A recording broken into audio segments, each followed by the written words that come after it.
Mars 2023. Les manifestations contre la réforme des retraites se succèdent en France depuis plusieurs semaines. À Rennes, la mobilisation est forte. Et le rituel est le même à chaque rendez-vous. Des centaines de jeunes prennent la tête du cortège. Au-dessus de leur tête flottent des dizaines de drapeaux violets. Union Pirate, c'est le nom d'un syndicat étudiant devenu incontournable en quelques années à l'université Rennes 2 de Villejean. Et ses 22 000 étudiants. Sur le campus, difficile d'échapper à la propagande du syndicat, qui se revendique combatif, écologiste, solidaire et inclusif. Dans le bâtiment R et Rêve, maison des étudiants, ici, ils sont un peu chez eux et ont même ouvert une crêperie-bar, la Taverne Pirate. Peut-être, je sais pas. Après, nos locaux sont là et on en a plusieurs, donc c'est sûr que ça aide un peu.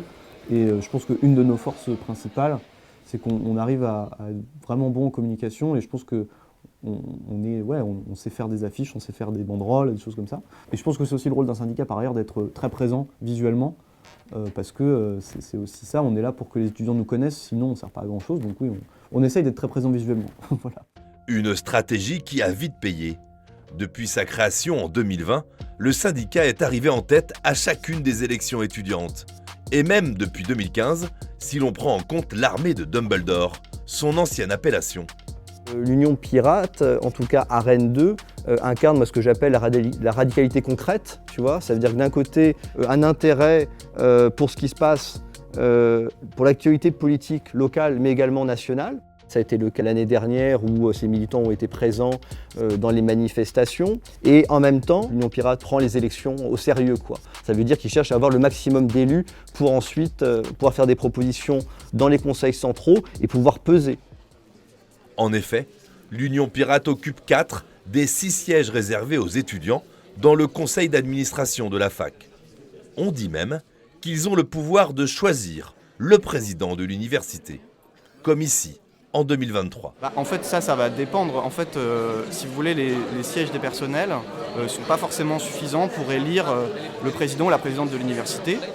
Là, je ne sais pas ce qu'il en est, on n'a pas encore calculé, mais si aucune liste n'a la majorité absolue, c'est les élus étudiants qui doivent trancher à la fin. On doit voir si ce sera le cas encore cette fois-là. C'est déjà arrivé ? C'est déjà arrivé la dernière fois, oui.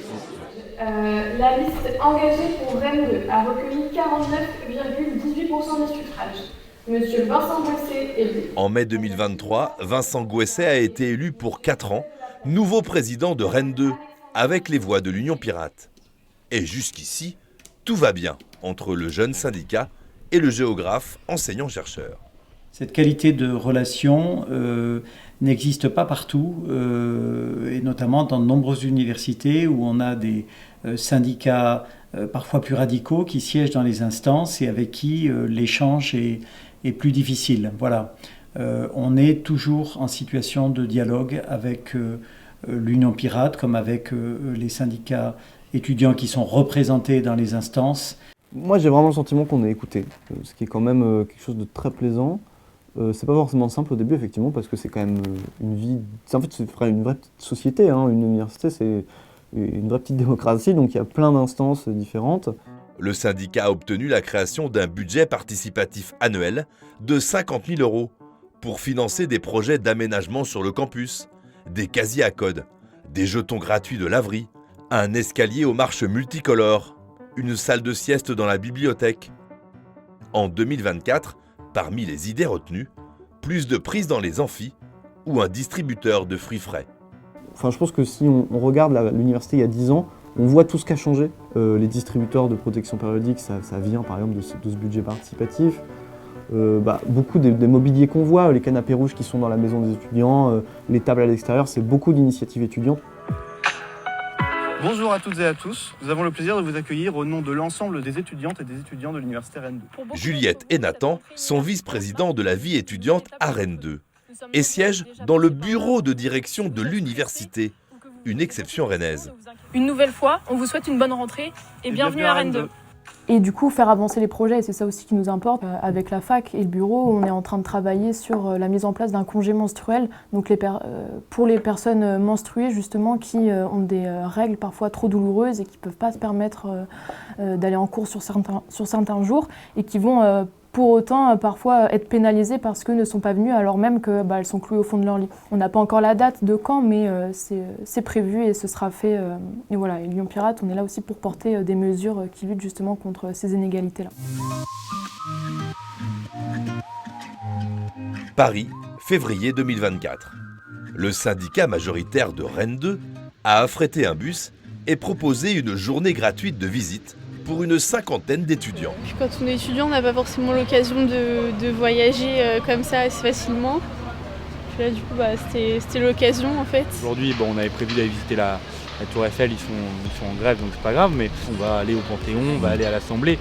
Et c'est des lieux qu'on n'a pas tous les jours, on n'a pas tous les jours l'occasion d'aller à Paris. C'est quand même très sympathique qu'on puisse y aller gratuitement. Et parce que tous les étudiants ne peuvent pas aller à Paris tous les jours, ou même certains ne sont jamais allés à Paris. Les participants au voyage suivent l'Union Pirate sur Instagram. C'est sur ce réseau qu'il fallait s'inscrire, ou sont adhérents à 2 €, comme Emma et Zélie. Ouais, je suis un peu ce qu'ils font, etc. Ils font pas mal de trucs qui sont sympas, donc je trouve ça... Ouais, c'est cool. Ça aide beaucoup les étudiants. Ouais. Donc moi, je me retrouve beaucoup plus dans un syndicat de lutte qui se bat tous les jours pour que les étudiants vivent mieux, pour que, par exemple, le repas à 1 €, pour la construction de résidences universitaires. C'est May, engagée comme service civique au syndicat, qui fait office d'organisatrice de cette journée, au pas de course. Elle a juste oublié un accessoire, un drapeau bateau pirate, pour guider les étudiants bretons dans les couloirs du métro. Mais on l'a oublié. C'est dommage parce qu'on aurait fait une jolie photo dans la cour de l'Assemblée nationale comme l'année dernière. Abdel partage sa découverte de la capitale en direct avec ses abonnés sur Snapchat. L'étudiant en licence AES n'est pas un fan du métro parisien. C'est la première fois. C'est chiant. Les transports. C'est chiant. J'ai regardé la Tour Eiffel, ça va. Les Rennais font escale au Panthéon, 48 heures après l'entrée du résistant arménien Misak Manoukian.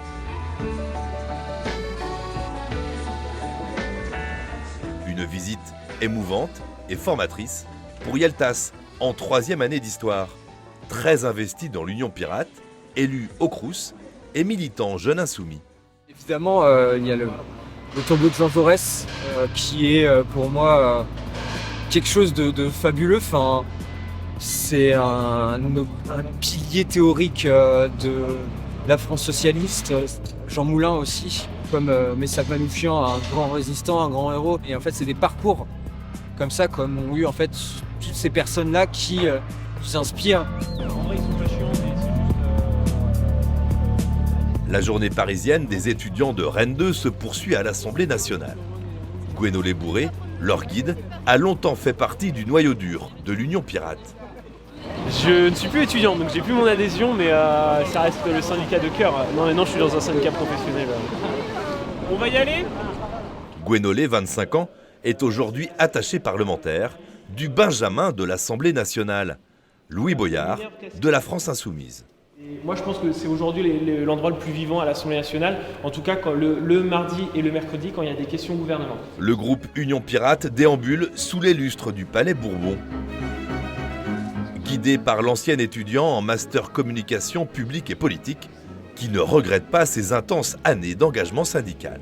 Clairement, c'est la meilleure école à mon avis quand on veut travailler, quand on veut donner sa vie pour l'intérêt commun et l'intérêt général. Enfin, c'est incroyable. On apprend à faire de la communication, on apprend à gérer des événements, on apprend à faire de la logistique, on apprend aussi à relations humaines. Si j'avais pas fait ça, je ne serais pas là, ça c'est clair.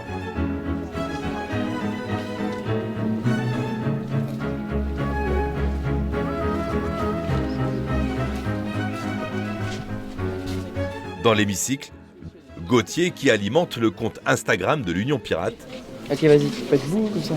Propose une mise en scène devant les bancs réservés à l'extrême droite.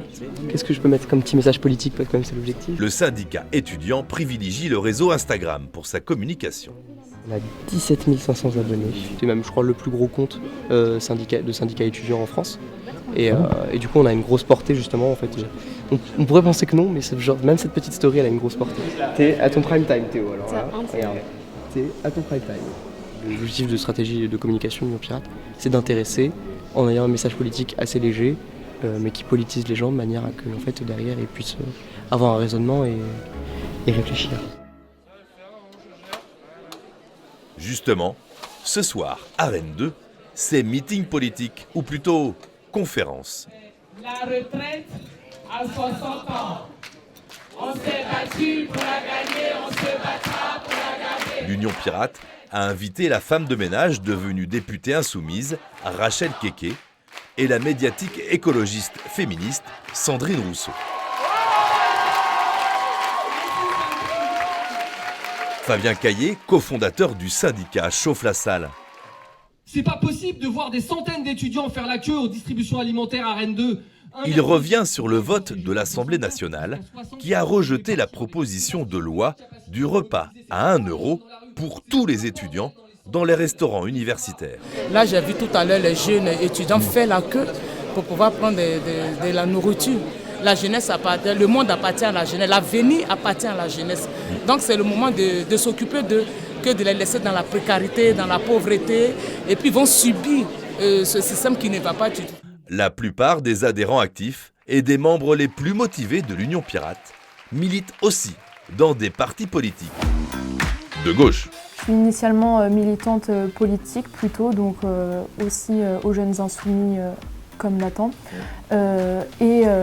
Lorsque en fait, je me suis premièrement investie au présidentiel de 2022, qui m'a semblé important de faire entendre la voix de la jeunesse, et que donc ces présidentielles se sont terminées, pas dans le sens qu'on aurait espéré, eh bien je pouvais plus ne rien faire, et c'est sur le campus, je me suis dit qu'il fallait absolument que je m'investisse. Antonin, lui, est jeune socialiste et élu conseiller municipal à Paimpol. Je suis pas aux Jeunes Insoumis et pourtant l'UP, je m'y retrouve malgré tout dedans, parce qu'en fait c'est aussi des points d'accord, au-delà de je suis pas chez les Jeunes Insoumis ou tu es chez les Jeunes Insoumis, enfin peu importe. Je rappelle qu'être à l'université, c'est pas simplement apprendre des savoirs, c'est aussi éveiller une conscience citoyenne. L'université a de ce point de vue-là une mission émancipatrice pour ses étudiants qui font leur école de la vie, en même temps qui font l'apprentissage d'un certain nombre de savoirs fondamentaux. Nous, si on est tous ensemble, si on ne lâche rien dans les jours qui viennent, vraiment, on peut l'avoir, notre changement de société. Un syndicat très politisé, des meetings sur le campus. Ce n'est pas du goût de tous les étudiants, notamment de ceux qui militent à l'UNI, syndicat de droite qui a toujours eu bien du mal à exister à Rennes 2. Il suffit de se balader dans 2 bâtiments de l'université de Rennes 2 pour voir la tête de Mélenchon et les affiches appelant à la révolution prolétarienne. Ça n'a pas sa place à l'université. Ailleurs, pourquoi pas, sur les panneaux d'affichage libre, bien sûr, ça a sa place, mais l'université n'est pas un lieu de propagande idéologique permise, en plus de ça, par la présidence. Rennes 2 la rouge, Rennes 2 tout à gauche, Rennes la rebelle, Rennes 2 bastion de la lutte étudiante. Ce n'est pas nouveau. Le président de l'université conserve même dans son bureau un leporello reproduisant le célèbre et énigmatique graffiti « Vive la dictaria du prolétature ». Un slogan emblématique qui a longtemps trôné sur la façade intérieure du bâtiment B. Ce qui est sûr, c'est qu'à Rennes 2, tu as une tradition revendicative et contestataire depuis que Rennes 2 existe, donc depuis 1969. C'est reparti pour un nouveau blocage à Rennes 2. Ce matin, les cours avaient pourtant repris dans le calme, mais un millier d'étudiants en a décidé autrement lors d'une nouvelle AG. Reportage sur place de Gilles Luquet. C'est à une très courte majorité que les étudiants se sont prononcés pour la reprise du blocage. Comme d'habitude, le vote à main levée a montré ses limites. En 2006, alors étudiant en histoire, Hugo Melchior a été la figure rennaise du mouvement anti-CPE, contrat première embauche à Rennes. C'est une grève qui va durer, grève avec occupation des locaux, qui va durer 10 semaines sans discontinuer. Pour une nouvelle génération, le mouvement de CPE, ça a été une césure, ça c'est sûr, une expérience matricielle, tu vois, pour un certain nombre de militants dont je faisais partie, vu que j'avais à l'époque 18 ans. Quasiment 20 ans plus tard, c'est toujours à main levée, lors des AG de Rennes 2, que se décident ou non les blocages de l'université. En février 2023, c'est la venue du député LFI Louis Boyard, invité par l'Union Pirate, qui avait déclenché le premier blocage de la mobilisation contre la réforme des retraites. Il semblerait que par la suite, le syndicat ait pris un peu de distance avec les AG. Et c'est vrai que de par notre communication sur les réseaux sociaux, des fois c'est un peu confus. C'est vrai que d'un point de vue extérieur, on peut souvent confondre l'Union Pirate avec d'autres organisations qui sont pourtant indépendantes de l'Union Pirate. On parle de la DC et de l'AG de Rennes 2, mais c'est vrai que justement, notamment pour les AG, les assemblées générales, ça correspond vraiment juste à des lieux dans lesquels tout le monde peut venir pour faire entendre sa voix, pour dire ce qu'il a envie de dire. Nous, l'Union Pirate, on y participe, des fois oui, des fois non, ça, en fonction de notre temps et de notre disponibilité. Et quand il y a débordement sur le campus, pour le président, les syndicats élus par les étudiants n'y sont pour rien. Enfin, jamais les troubles ne sont liés à l'action des organisations représentatives, c'est toujours le fait d'éléments extérieurs. Et voilà, en interne, le dialogue social et syndical se passe très bien dans les instances. Pour expliquer la popularité fulgurante de l'Union Pirate, il faut remonter le temps.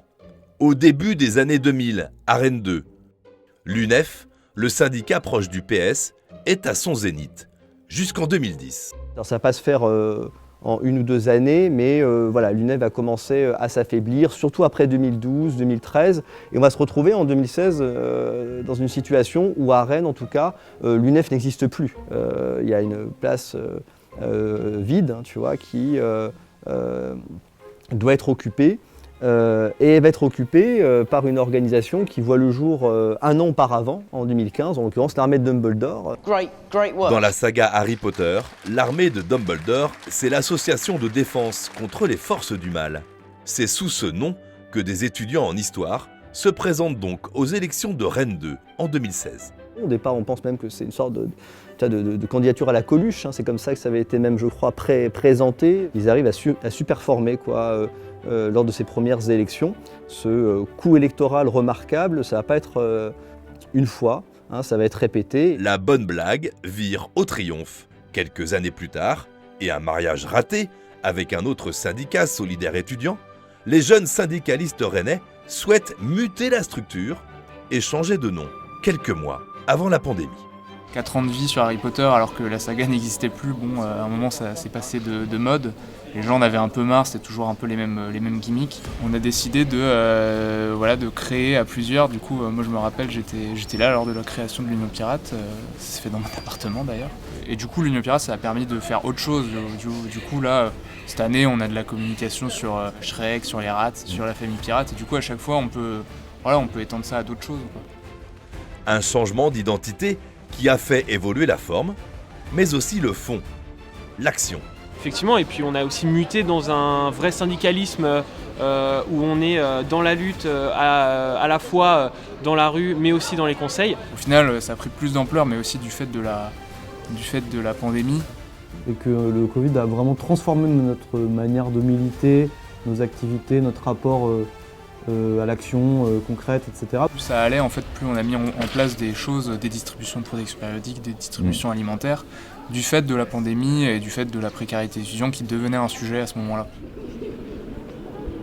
4 ans plus tard, le sujet est toujours d'actualité.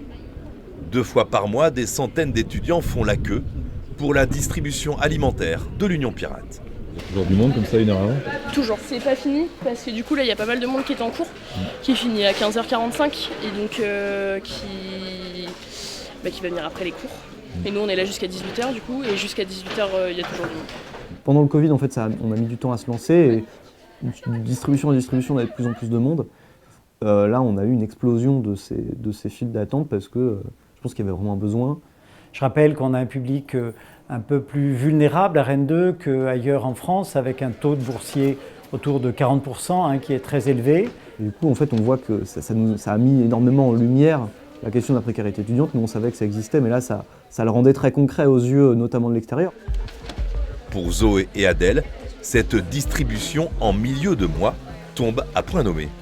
Vu qu'on a quand même droit à certaines allocations, CAF, bourse, ça va, on peut payer les charges, les débuts de course, mais à partir du milieu de mois, ça devient plus compliqué de pouvoir gérer justement les courses alimentaires, les autres types d'achats un peu imprévus, les rendez-vous médicaux aussi. J'ai la chance d'être boursière, donc ça peut payer mon loyer, ça va payer tout ce que je dois payer à côté. Mais après, pour les courses, soit on se restreint, soit juste... on n'a pas d'autre choix que de venir aux épiceries gratuites ou alors aux distributions alimentaires. Tu vas en fait au département de sociologie, tu toques à la porte et tu essayes de voir...